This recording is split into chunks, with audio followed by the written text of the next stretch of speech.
This family man, with two little ones and a wife who lovingly funded his initial venture, brings a unique perspective to the world of startups. His company, Fidel Technologies, is one of the first SMEs to bridge the Japan-India gap with a public listing on the Indian SME Exchange. So get ready to dive into the world of IPOs with Sunil's talk, aptly titled How to Survive an IPO, a Comedy of Decisions. Here's Sunil.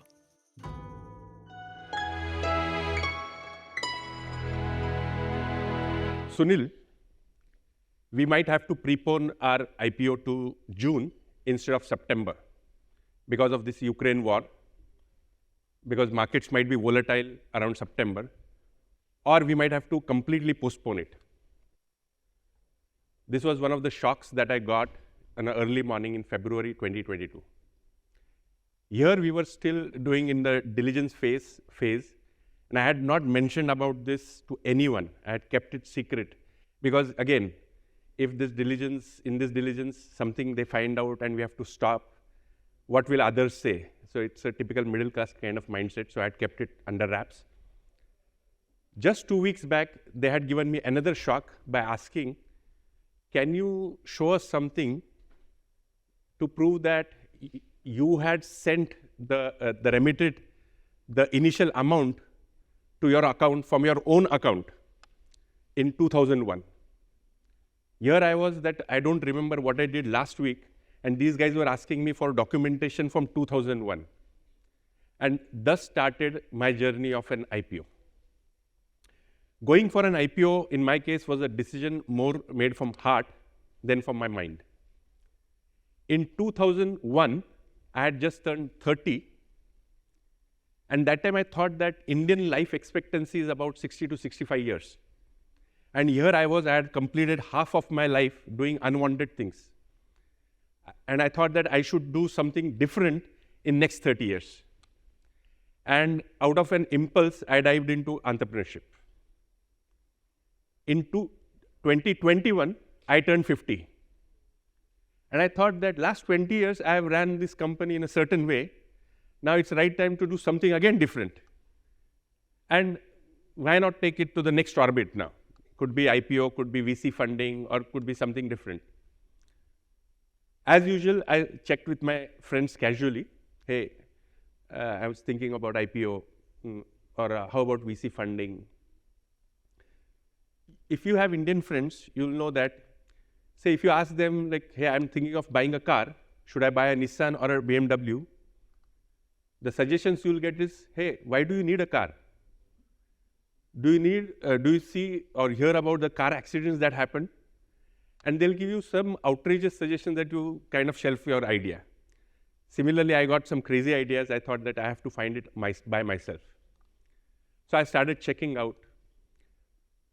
When you look back on a daily basis, you often find nothing has changed. But when you look back upon 10 years or 20 years, you'll find that a lot of significant changes have happened.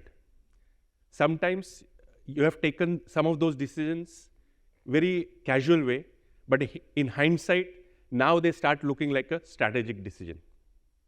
So when I started the company in Japan first and then in India, I hadn't thought of tax restructuring or how to structure it and so on. Because I was here, I just started. But in hindsight, it was one of the good decisions because this country kind of helps you to sustain. It rewards or honors hard work and perseverance. So in my initial journey, there were a lot of times when I was unable to pay, say, tax on time or do some unable to pay vendors on time. But then I would meet them and show my willingness to pay in part, and they would encourage me so. This is one country where customers pay on time. Many times I have received calls from customers that, hey, you have forgotten to raise invoice. So for an entrepreneur, it's like tears swelling from your eyes when customers call you for invoices. So in that sense, it was incredible to start the company in Japan. In the initial stages, again, when we had this customers, as an entrepreneur, again, my own books and company books kind of crisscrossed. So many times you don't take salaries, and then sometimes you withdraw money, but you're unable to account for it later because you forget where you used it. But by 4th year, I started realizing that, hey, I should keep it separately. And in hindsight, again, this became one of the biggest decisions that helped us in future. By 2015, I found that my accountant was unable to give us data until 6 weeks. He would later give us some data after 6 weeks. And I thought this was very frustrating because I was always looking at the old data. So we changed to a better accountant, but to move that to a bigger accountant, it took us to almost 2 years to map data according to their level of satisfaction. But by the time when we thought of going IPO, we had clean data, we had a good accountant, and we had documentation in place.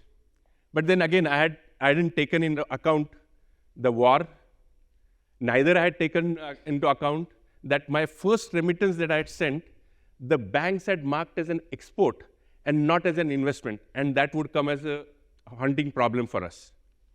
Luckily, we Indians get married at an early age and have kids immediately, and because of which I had no girlfriend kind of problems in my case, because that again acts as a problem for us. In our case, another thing that helped is we had kept a lot of money on the table. As in the valuation, we had undervalued it so that even all investors could see that there was enough money to be made.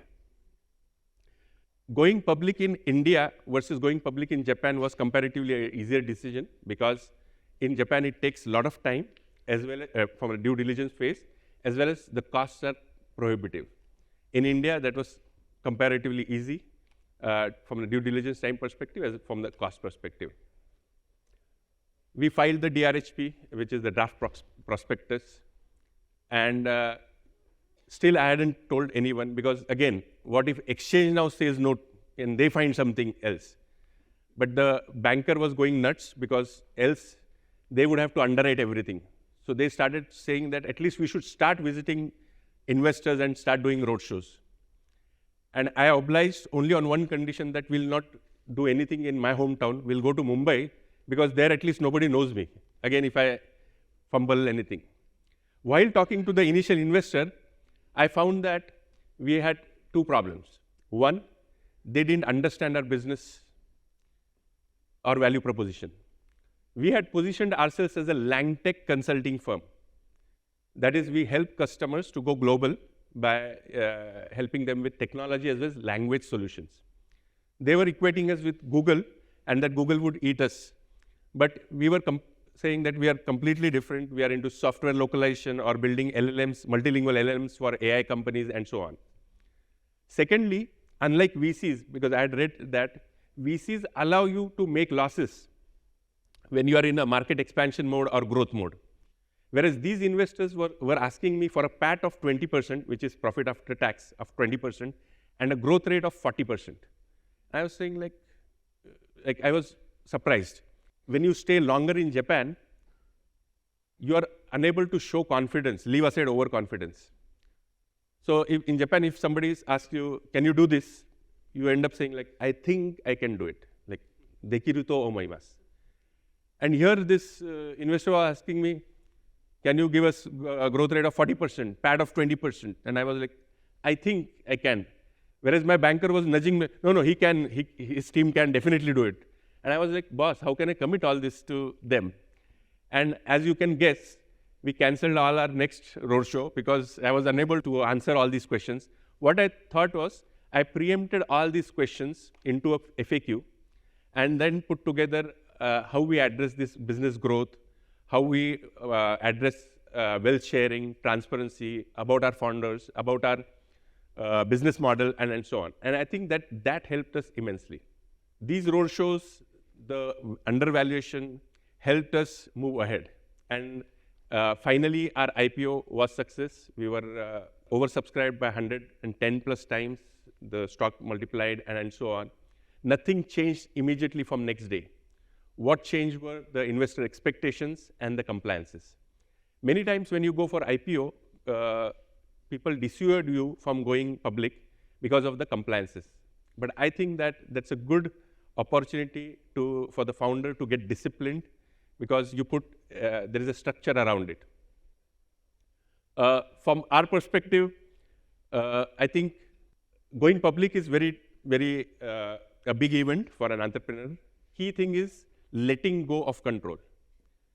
Even till the last day, I had banker calling me and confirming that, do you really want to go ahead? Because apparently in their experience, they had seen founders back off at the last moment because of letting go things.